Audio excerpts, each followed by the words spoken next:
Welcome back, all you Fabricants and Fleshbags, to the super, not funny show reviews. And today we're reviewing episode 9 of Only Murders in the Building, season 2. And it's entitled Sparring Partners. That's coming to you from Hulu. So, was it good? Was it bad? And should you be watching? Episode 9 of Only Murders in the Building, the penultimate episode of season 2, entitled Sparring Partners.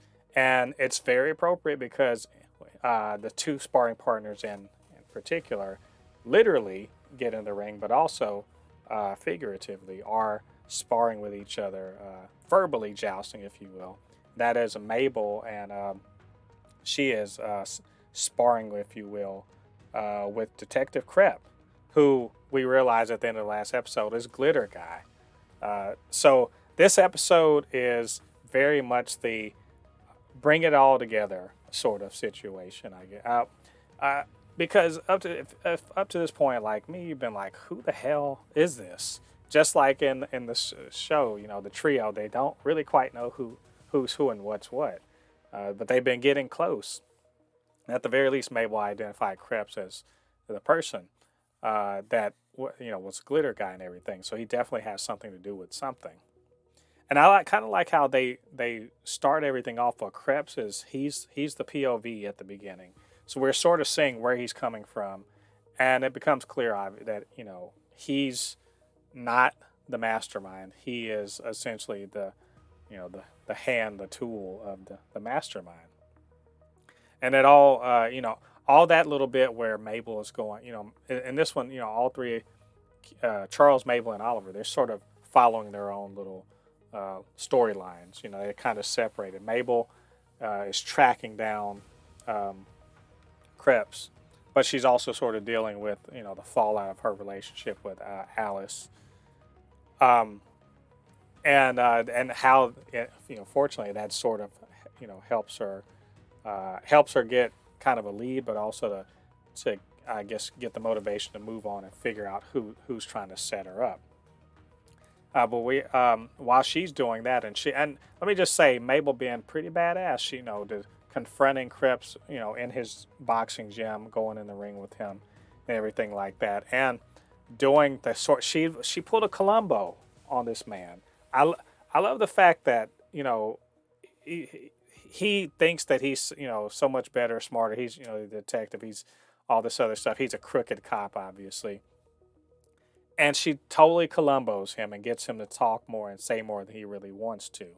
But we'll get back to that toward the end of the episode. But in the meantime, you also have Oliver, who's, reassured, like, oh, I'm totally, Greek, and I'm the father of my son and everything like that. And he really, is a good, good father to his son who's all stressed out about the play.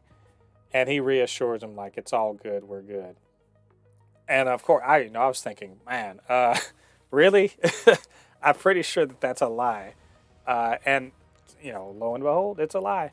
But his confrontation with Teddy Demas, in the elevator, hilarious. But when they finally actually sit down and kind of have it out, as if you will, and kind of hammer it out, I really kind of love that. First of all, Nathan Lane as Teddy Demas, he's so understated in this role.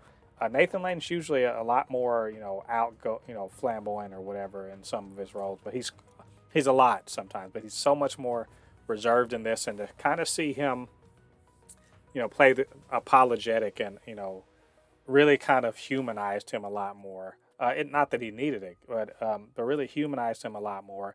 And the way that the two of them have agreed to just keep it to themselves, for the sake of Oliver's son, was really, really nice. Like, I really liked that little interaction. Meanwhile, Charles is tracking down a dead woman, a woman who disappeared, who we saw earlier in the season. It turns out, was supposed to be Bunny Folger's mother was in fact the missing, I guess you could say, the missing artist that drew the picture. that painted the picture that of his dad and herself. And it turns out that instead, she's kind of been gone and been in hiding or what have you to get away from her husband, and that she also, was happy that Charles, figured it out. Charles kind of tracks her down, and she presents him with, another painting to kind of give him a better feeling about his dad, which I thought was really nice. Like that, it had something to do with the case, but not really. That the painting itself was maybe not as important. It was, one of the red herrings that they sort of tied up within the mystery. And I did like that, in the course of tracking down this lead, something does get solved, even if it's not what we think it is. The whole painting thing is not what we think it is. It has a nice little way of tying it all up. So, with that all said, Mabel, she kind of clues Oliver and Charles in on the fact that Kreps is not the guy, is not the mastermind, and they sort of try to figure out the mastermind. And I like the fact that it became pretty obvious. Like they hinted early on in the episode that who it was, who had the motive and who had the motivation and what why they would do it.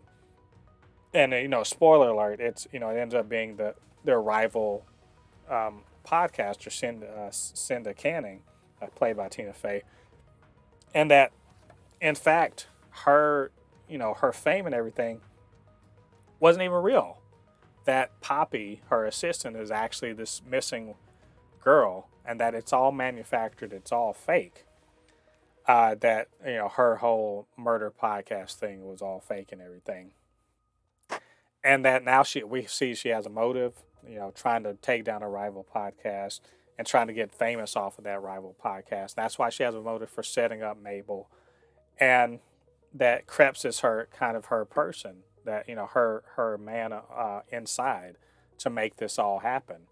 And now that they know this, now that we know that she will sort of kind of do anything, now it's all on them to just kind of tie up all of the information.